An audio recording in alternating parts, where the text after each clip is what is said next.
Napoleon Bonaparte was a French general who rose to power through the French Revolution and various other French wars in the late 1700s and early 1800s, ultimately becoming the Emperor of France in 1804.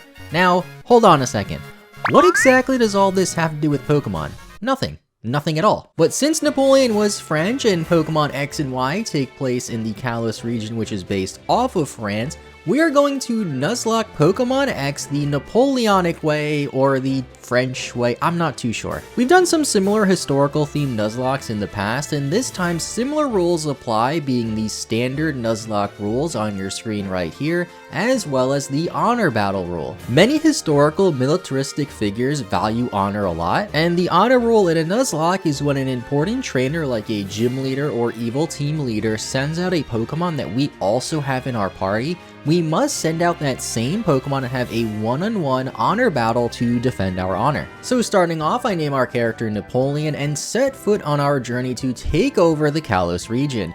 We just moved to Kalos and are new here, much like the actual Napoleon who was born in Corsica, which has a little bit of a confusing history on which country it was part of at the time, but it's most commonly referred to as being part of Italy at the time. I was going to play in French as well to add an extra layer to this, but then I ran into the issue of not knowing how to speak French, so I just opted for English instead. We eventually meet our friends and they want to give us a nickname. They of course suggest Lil N, which fits with the whole Napoleon is short thing. Although Napoleon really wasn't that short when he was grown up, especially for the time period. He was about 5'6", which is a bit shorter than I am because I am 6'9", give or take a foot. I did pick Lil N for the nickname as it was just too fitting. Then have our starter options. There's Fennekin, which evolves into Delphox, which is a witch, and we all know what happened to witches in the 1800s. Froakie, which evolves into Greninja, a ninja, which as cool as that is, doesn't really fit with the French theme.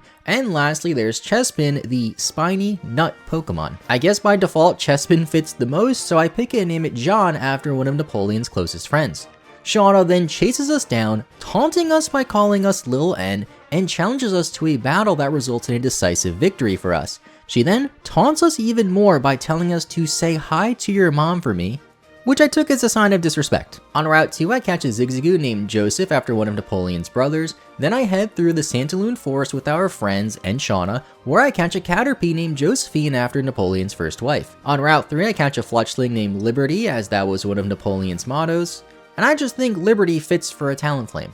This takes us to Santaloon City, where you can visit the trainer school. Now, Napoleon wasn't very good at school in his younger years especially. He finished towards the bottom of his class even. So if you're struggling in school too, don't beat yourself up too much, because maybe one day you can also become the Emperor of France. We can also go to Route 22 now and get another encounter, being a Psyduck that I named Louis. I'm kind of running out of names already for this theme, but Louis just sounds really French. And then I take on Viola. She's a photographer and has many pictures hanging along her bug-type gym, and Napoleon once said, a good sketch is better than a long speech, or a picture is worth 1,000 words. Chespin has the move Rollout, which helps a ton in this gym too, allowing us to defeat Viola in 2 shakes of a lamb's tail, collecting our very first gym badge.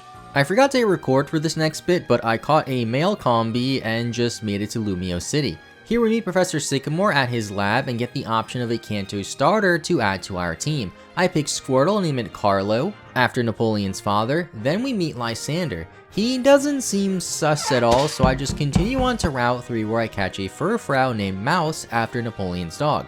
I also forgot to click nickname for this one, but we'll just pretend it's called Mouse. Then I evolve our Chespin, Caterpie, and battle Tierno. He sends out his Corphish, which he knows we have a grass-type Pokemon, but to quote Napoleon, don't interrupt your enemy when they're making a mistake. This works out well for us, and although Napoleon has some cool quotes here and there, he really wasn't that great of a person. Probably isn't too much of a shock learning that a military leader from the late 1700s who started wars all across Europe and Africa wasn't that great of a person, but hey, we're in Camphor Town now. There isn't much to do here, and your mom, or a Snorlax I should say, is blocking our path, so we have to find a special flute to wake it up in this nearby castle. They charge us 1,000 Pokédollars to get in, which is a ripoff, and with the help of Shauna, we save this Furfrou and get the flute as a reward. We then play this flute ourselves to wake up the Snorlax, since if you want something done right, you gotta do it yourself. And after defeating Snorlax, we can go along the rest of the route. Going along, Squirtle evolves, and we get a Zubat in the connecting cave that I named Paris, since there is a vampire museum in Paris that just translates to Vampire Museum, I also couldn't think of any other name, and we arrive in Ambret Town. There's a fossil lab here, and we go to the nearby cave to see one of the researchers who is researching fossils and catch a heliopile and a Machop along the way. Team Flare is in this cave too, looking for fossils and causing trouble, so we have to make sure the researcher comes out safe by dispatching all the Team Flare grunts. As a reward, we get a fossil, then purified into an Amora that I named Marengo after one of Napoleon's horses. Up north, we reach Cybold City and battle the gym leader Grant with his rock-type foes. He led with an Amora of his own, so you know what that means, honor battle time in a gym. He has a level advantage, but maybe we can spam potions? But no, he has Rock Throw, knocking out our Amora like 5 minutes after I got it. So I go into Machop thinking a fighting move will knock it out as it's 400% super effective, but no, we don't live a hit and just get one-shotted. This gym was definitely a struggle since I had to spam potions a lot, and Quilladin kept getting flinched by Tyron's bites, forcing me to use 8 super potions from all the flinches,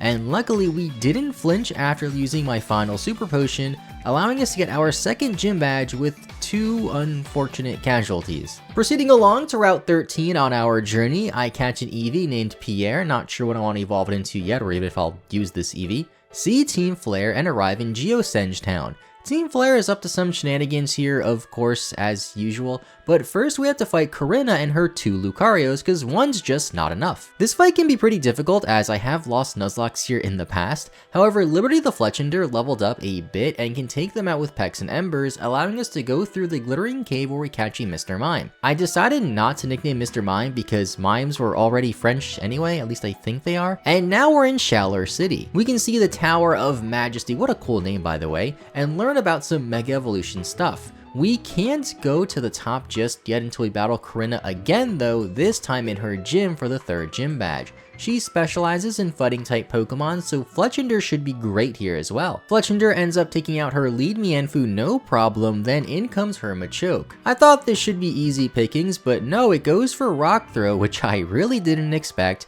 knocking out my Fletchender. Here is my live reaction to seeing the Rock Throw. What?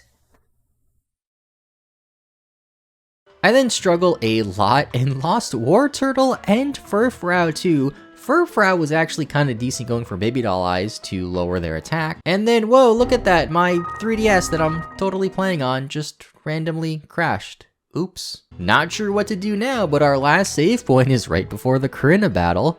Funny how that works. So I just battle her again, and this time I switch out Fletchender on her Machoke and go into Quilladin. It takes out Machoke, then Fletchender can handle her last Pokemon Hawlucha thanks to the Flame Body ability Burning Hawlucha.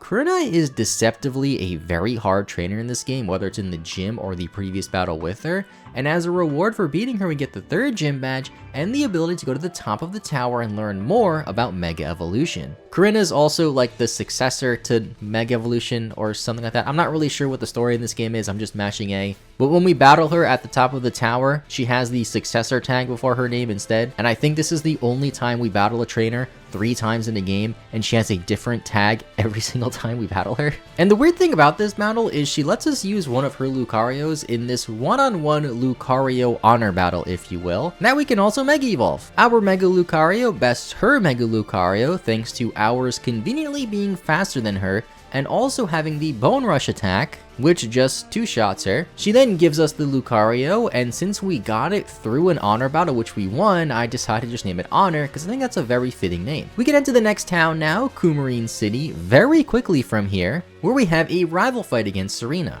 I've always thought this town was really weird because it's separated by a monorail, but this monorail doesn't go anywhere else, so I don't really see the point of having this town separate into 2 different towns like this. It's super minor, but I take the monorail anyway, which triggers this weird cutscene with Sycamore and Diantha. And of course, the rival fight we have against Serena, she stands no chance whatsoever against our military-like Pokemon team and Mega Lucario, which definitely isn't overpowered or anything to have this early on in the game. It's quite literally like one of the top 5 best Megas ever. The next gym leader is Ramos though, the grass-type gym leader, who is by far one of the easiest gym leaders ever and probably the easiest gym leader in this game. We have a few evolutions in this gym on the way to battle him though, like Quilladin into Chestnut and Fletchinder into Talonflame, and since we now have a Talonflame in a grass type gym, I will spare you the play-by-play and just show you me getting the gym badge. This opens up Route 13 for us, where we get lucky and encounter a Gible. It almost taked itself out with recoil going for takedowns, but we managed to capture and I name it Tarasque, I don't think I'm saying that right, after some French dragon because I just googled French dragons and it was the first result. On this same route, we have to investigate the power plant to see what Team Flare is up to here, since they're doing something that caused a power outage in Lumio City, at least half of it. And in one of the first battles against a Team Flare grunt, War Total evolves into Blastoise. I clear out the rest of the base with ease, then meet this guy. I promise you, I am not short, he is just really tall. Now that the lights are back on in Lumio City, we can head over there with Shauna as she tells us more about how Team Flare needed to steal energy for something that we don't know yet. This opens up the other part of Lumio City, which includes the Lumio City Gym, which is conveniently an electric type gym too, led by Clement in the Eiffel Tower-like building. Do you guys remember that Mega Lucario I got not too long ago that's kind of been destroying every gym leader since? Well, Clement sure does remember Mega Lucario,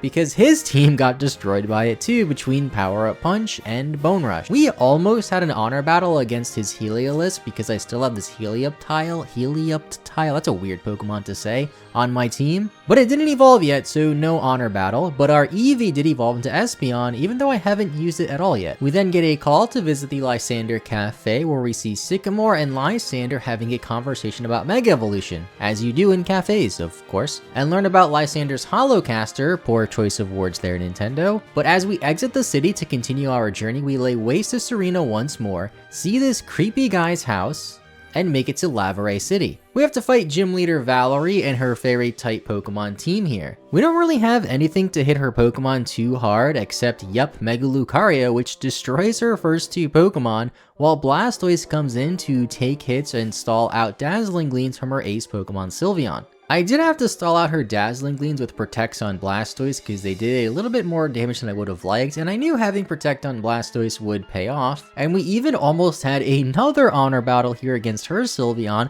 if our Eevee evolved into Sylveon, but it evolved into Espeon instead.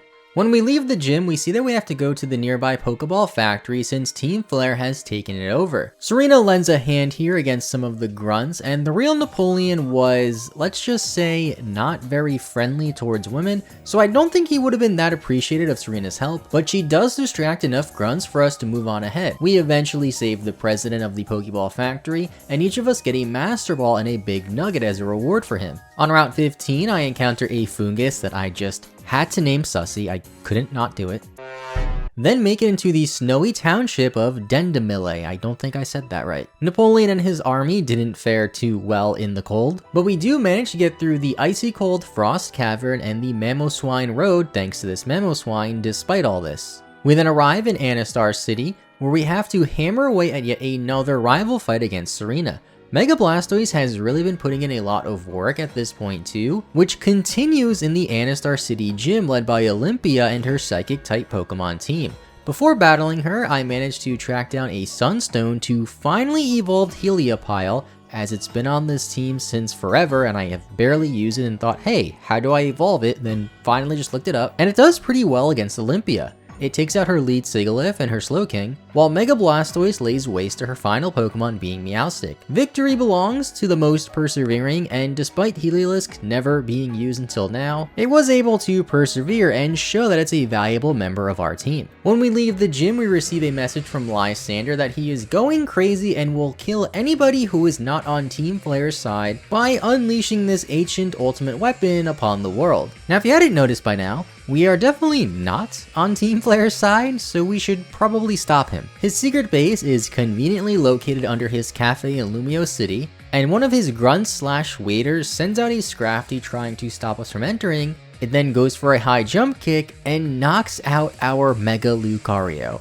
I was just thinking about how Mega Lucario, the Pokemon that represents honor on our team, will be great for the last gym being an Ice-type gym, but nope, won't be too great now that it's dead. The worst part is Lucario was named Honor as it was a great representation of honor, and we lose it to Team Flare, who have no honor. They must be trying to rid the world of honor with this ultimate weapon as well, so for that alone, we have to stop them at all costs. I take the Gible out of the PC for now and add it to the team so we have an extra slot, and continue through the base, past Lysander, and then lose Espeon to a random grunt that had a Drudagon and one for Crunch. We aren't even in the cold anymore, yet I am still losing our soldiers very quickly. We eventually find AZ yet again and see how Lysander is with us this time, so you can tell that I'm not short, AZ is just really tall compared to normal people. AZ then tells us some story about his beloved Pokemon Floette, a war that happened in the Kalos region,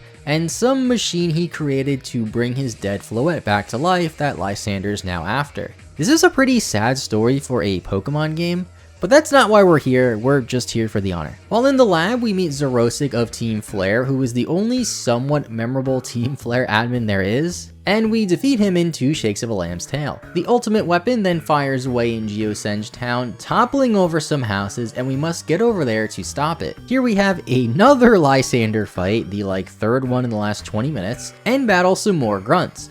I know I just said that Team Flare is horrible because they want to rid the world of honor, but they do get some points back as they're the only evil team that have grunts that use Swalots, and I just like Swalot. We eventually make it to the evil machine Lysander's trying to use, powered by the mythical Pokemon Xerneas that is also on the cover of this game. Okay, I know Xerneas isn't a mythical Pokemon, it's a legendary Pokemon, and the term mythical and legendary are commonly interchanged, but I'm sure somebody out there started typing a comment as soon as I referred to Xerneas as a mythical, saying something along the lines of, actually PaPaSea, Xerneas isn't a mythical Pokemon, and now they're probably slowly clicking backspace. Or they already clicked enter and are just ignoring what I'm saying now. We use our Master Ball on the Xerneas to restore honor, and I just name it honor in all caps with a U, since I guess that's the European way of spelling honor, since Kalos is technically in Europe, I guess, as it's based off of France. And now that I think about it, I think us Americans are the only ones to spell honor without the U. But I digress, as Lysander then appears once more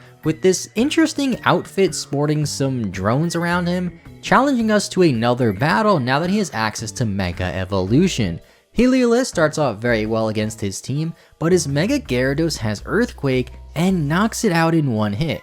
This is like our 6th death of the run by now, most of which have come in the last 2 hours or so while I've been in this nearby area.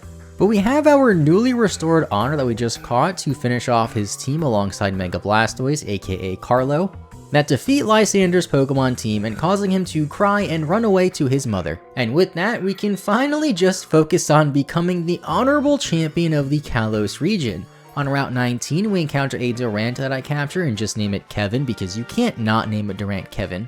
Then fight Sycamore in Careerway Town, not to be confused with the Minecraft World Record speedrunner by the same name as this town. Sycamore has the 3 Kanto Starters in their final forms, and since we have a Water type, Grass type, and Fire type of our own, we can exploit their weaknesses to defeat him rather quickly. Onwards to the final leg of our journey, and of course Shauna interrupts us again. She doesn't disrespect us by talking about our mother this time, so instead we disrespect her as well as Tierno and Trevor by promptly defeating them in a Pokemon battle. As we continue along our journey, we arrive in Snowbell City to collect the 8th and final gym badge against Wulfric and his Ice-type Pokemon team. When I enter the Pokemon Center to heal, it's also apparently my birthday. Even though my birthday is in August, coincidentally only a few days after Napoleon's birthday. Figures he'd be a Leo, but for now we just focus on the Wulfric fight. Our recently acquired Durant fares well against his Cryogonal, then I go into Xerneas to win with honor.